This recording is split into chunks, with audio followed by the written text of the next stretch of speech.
Hey, quick story. I want to tell you about how I got this shelf. This shelf was literally garbage. 6-ish years ago, maybe, Karen and I did a flea market with our good friend Velma. At the end of the day, when everybody was cleaning up, this man who was next to us decided he wasn't going to take it home, and he came over to us and he said, hey, do any of you want this? Because I'm just going to throw it away. And I was like, yeah, no, I don't want that. He took it and he threw it in the garbage.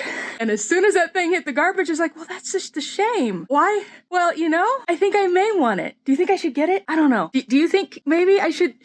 Oh, okay, I'm gonna take it. So I ran over and I pulled it out of the garbage and I brought it home. Didn't know what I wanted to do with it. I decided, I'm going to paint this green. And not just any green, I want bright Kelly green. So I know it was a bold choice. Yeah, obviously, you can tell now that my favorite colors are blue and green. And I wanted a pretty Kelly green. So I came home, sanded the puppy down, painted it, Old English this, and I only English these. I think it turned out gorgeous. What do you guys think? Let me know in the comments below. See you in the next one. Bye.